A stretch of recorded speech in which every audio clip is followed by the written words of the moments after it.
Hello guys, कैसे हैं आप सब। आई होप सब बहुत अच्छे होंगे, मज़े में होंगे। समर वेकेशंस के बावजूद कौन लोग पढ़ाई में लगे हैं, जल्दी से कमेंट सेक्शन में आके बताइए। अच्छा, आज हम देखेंगे आर्टिकल्स को। ठीक है, आर्टिकल्स को कवर करेंगे हम लोग। सबसे पहले ये जानते हैं कि आर्टिकल्स होते कितने हैं। ठीक है, कितने आर्टिकल्स होते हैं? आर्टिकल्स 3 होते हैं। कौन से होते हैं? ए, एन और द। ए, एन और द आर्टिकल्स होते हैं, जिसमें से ए और एन जो हैं वो इनडेफिनेट आर्टिकल्स हैं। ए, एन और द इनडेफिनेट आर्टिकल्स हैं। और ए और एन का मतलब क्या होता है? ए और एन का मतलब होता है 1, यानी कि एक। तो एक है यानी कि ये काउंटेबल आर्टिकल है। सिंगुलर नंबर के पहले प्रयोग होता है और नाउन से पहले, यानी कि सिंगुलर नंबर के नाउन के पहले ए और एन आर्टिकल्स को हम यूज़ करते हैं। अब है कि इन आर्टिकल्स को हम यूज़ किस तरीके से करेंगे। ए भी एक है, मतलब ए का मतलब भी एक है, एन का मतलब भी एक है। फिर यूज़ इन्हें किस तरीके से करेंगे, क्या इसके पीछे रूल्स चलेंगे। ठीक है, तो हमने शुरू में बचपन में पढ़ा है कि जो अल्फ़ाबेट्स होते हैं उनमें 2 तरीके के होते हैं, वॉवल्स और कॉन्सोनेंट। तो वॉवल्स हम सभी जानते हैं, ए, ई, आई, ओ, यू जो होते हैं ये सारे वॉवल्स होते हैं। तो बाकी जितने भी बचते हैं, rest of the alphabets are called consonant. जो बाकी बचे हुए अल्फ़ाबेट्स होते हैं, लेटर्स होते हैं सॉरी, उनको कॉन्सोनेंट कहते हैं। ठीक है, तो ए, E, I, O, you letters के पहले एन का यूज़ करते हैं, और बाकी बचे हुए जितने कॉन्सोनेंट हैं उनको, जिनको हम ए, ई, आई, ओ, यू के अलावा पढ़ते हैं, उन्हें हम ए के बाद यूज़ करते हैं। ठीक है, an, A, E, I, O, U, an, A, E, O, I, U के पहले लगेगा और ए बाकी सारे लेटर्स के पहले लगेगा। लेकिन इसके लगाने का एक और रूल भी है, क्योंकि यूनिवर्सिटी, ये एग्जाम्पल हम लेते हैं, यूनिवर्सिटी में यू यूज़ हुआ है जो कि कॉन्सोनेंट है, लेकिन इसके पहले हम ए लगाते हैं। क्यों लगाते हैं? इसलिए लगाते हैं कि जिन लोगों ने हिंदी की वर्णमाला पढ़ रखी है और उन्हें याद है, वो अच्छी तरह से जानते होंगे कि आ से, छोटा आ से लेकर आहा तक की के जो वर्ण हैं वो स्वर कहलाते हैं, और उसके अलावा का से ज्ञा तक के जो वर्ण हैं वो व्यंजन कहलाते हैं। ये का से ज्ञा तक के जो वर्ण हैं वो व्यंजन कहलाते हैं, और आ से आहा तक के स्वर कहलाते हैं। तो जिन वर्ड्स, इंग्लिश के जिन वर्ड्स से आ से आहा तक की आवाज़ निकलती है उसके पहले एन लगेगा। जैसे एन अम्ब्रेला, तो अम्ब्रेला में अ यानी छोटा आ की आवाज़ निकली, स्वर की आवाज़ निकली, तो एन लगाएंगे। एन एप्पल, एप्पल में ए एप्पल, छोटा आ से आहा के बीच में ए आता है, ए की आवाज़ के साथ में एन लगाएंगे।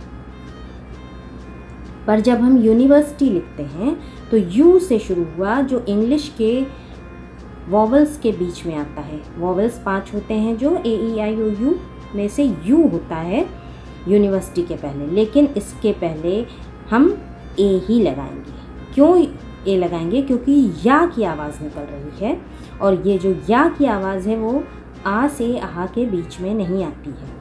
आ से आहा यानी स्वर के बीच में नहीं आती है, व्यंजन का से ज्ञा के बीच में आती है।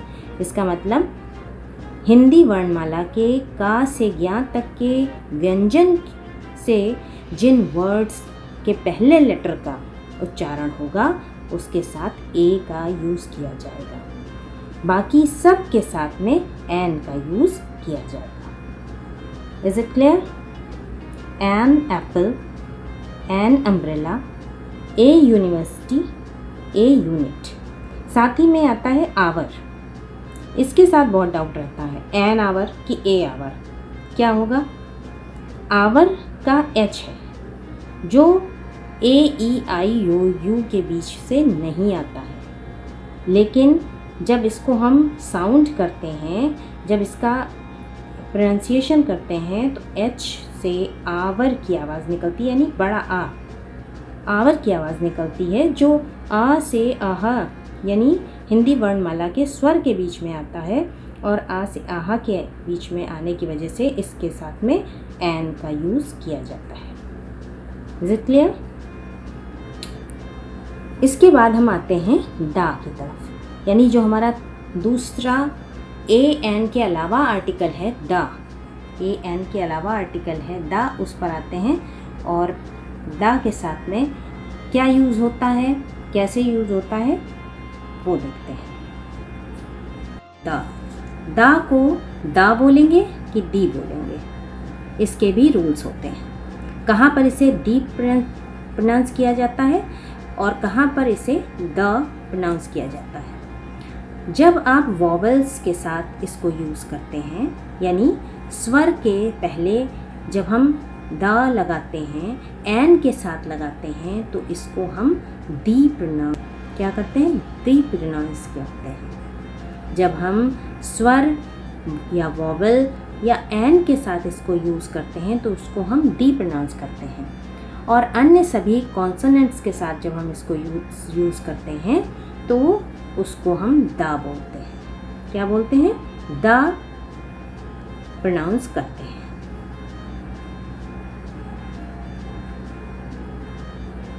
आ से आहा तक के उच्चारण वाले वर्ड्स के पहले, दी का से ज्ञा तक के वर्ड्स के पहले दा का प्रोनाउंसिएशन किया जाता है।